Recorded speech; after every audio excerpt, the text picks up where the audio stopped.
Hi, I'm Daniela and this is Jocelyn. Welcome back to our channel. In this video, we're going to talk about what pregnant people should and shouldn't eat. We'll answer some of those common first trimester questions like, can you eat deli meat or should you drink coffee? More specifically, we'll share some of the most recent research we've found and give you some insight on how we're navigating this ourselves as Daniela carries our triplets.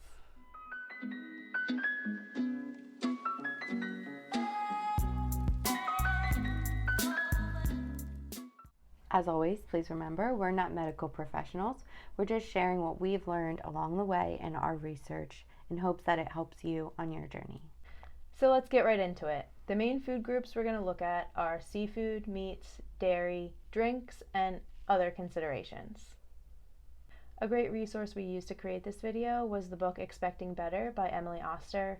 She's an economist and conducted some meta-analysis around these questions, looking at hundreds of different studies and recent research to try to interpret the true answers to some of these questions. So I'll definitely link the book in the description below. With that being said, let's tackle the first big area, seafood. This one has always been a little confusing to me because it contains omega-3, which is very important during your first trimester. But also some seafood is said to be avoided because of mercury, so we'll get into that now. Low levels of mercury are safe, but high levels can cause brain damage, hearing, and vision problems in babies. From what we've learned, it seems that the goal is to find fish that are high in good quality omegas and low in mercury. Some of the best options are salmon, herring, sardines, pollock, and mackerel. The worst fish and the ones you want to avoid are going to be canned tuna, king mackerel, grouper, shark, swordfish. We found a really great chart that was created using the information from the book I talked about earlier, Expecting Better, that shows you which fish are the safest to eat. So I'll leave that in the description below. I don't really eat a lot of seafood, so this wasn't a big concern for me, but something I did have to consider was how am I going to get in those healthy omegas? I do supplement extra omegas to make sure I get what I need, but the only seafood I do really like is shrimp, so we did a little research to make sure shrimp was safe. We were really happy to learn that shrimp are actually low in mercury, low in fat, and high in protein, so they're actually a great choice for pregnant people. Generally speaking, any steamed or thoroughly cooked shellfish are safe to eat. Things like crabs and lobsters even have some benefits as well, so if you can work them into your diet in moderation, that's also a great thing. Another big question I had when I first found out I was pregnant was if I really had to avoid deli meat. This is a common question because of the way that deli meat is stored and prepared, which increases the risk for listeria, which can be fatal during pregnancy and should be avoided. The good thing is, new research shows as long as your deli or lunch meat is thoroughly cooked, then it should be safe to eat. So generally, it's probably weird to think about eating like a hot sub sandwich or something, but what I do is if I'm going to eat some ham, maybe like ham and cheese on a bagel, I'll just cook it in the frying pan and make sure it reaches a high enough temperature so if there were any bacteria on it, it would be killed. Of course, everything is good in moderation, so we don't want to eat that like all day, every day. However, that being said, there are some meats you do want to avoid, like canned meats and pate meats, although the Mayo Clinic does say that some that are stored and shelf stable are safe and are good to go, but we'll leave the link for your own discretion. Since dairy is kind of related to meat, let's talk about dairy next. And my first realization that there was actually some dairy that you should avoid during pregnancy, even certain cheeses. The reason being is the pasteurization process.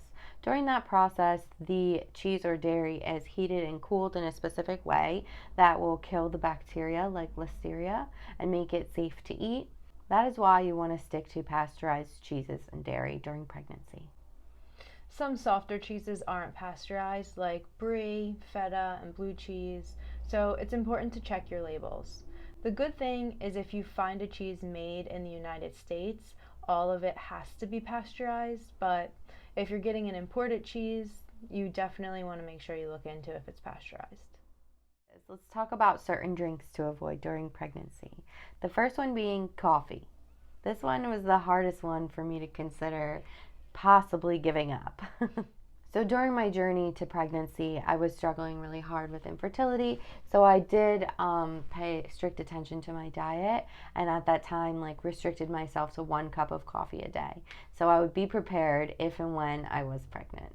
Now that I am pregnant, I have a rocky relationship with coffee, being that in the beginning, my first trimester was a lot of nausea and feeling sick. I just kind of stopped drinking coffee and had no desire to. Now that I'm back in the second trimester, I do enjoy coffee, and I just keep it to 1 cup a day. There are a lot of well-documented studies out there that show anywhere between 12 and 16 ounces of coffee or a maximum of 200 milligrams of caffeine is safe to consume each day during pregnancy. However, Emily Oster's conducted a lot of research that may give that theory a run for its money. She has even conducted her own research to show that you may be able to have even more than that, but definitely check out her book if you're curious to know more. Another drink I was curious to learn about was kombucha. Kombucha is a favorite of mine and something that I like to drink like 2 or 3 times a week. I feel like it personally boosted my immune system and helps prevent me from getting sick. I did talk to my nutritionist about it, and she mentioned that it may be safe as long as it's pasteurized. Unfortunately, like some of them say partially pasteurized, some of them say fully pasteurized. It goes back and forth depending on the brand that you like. So I just decided to stick to a prebiotic soda I like to drink called Poppi, and I've been just drinking that to be safe. But I know there are some people who drink kombucha during pregnancy as well.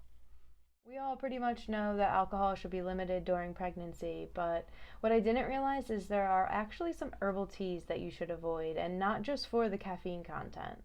Parents.com points out that some herbal teas are unsafe during pregnancy, and that includes teas used for diets, cleansing, or detox. Some of the herbs we should avoid are black cohosh, blue cohosh, and dong quai. Okay. Excuse my pronunciation. They also said in high doses, some naturally occurring laxative substances, such as cascara, can cause the change in electrolytes, which are really important to staying hydrated during pregnancy. Something that is great to drink throughout pregnancy is coconut water. It's sweet without having too much sugar, and it does contain some protein and electrolytes, which are great for you during pregnancy. Something I found that has coconut water in it is Body Armor, and I started to drink that when I was sick with COVID. I felt like it was helpful in keeping me hydrated. I still drink that now a couple of times a week just to help like increase my calories and make sure I'm hydrated well. And a few of my friends that are breastfeeding swear by Body Armor that it helps increase milk production. Staying hydrated with water is also really important.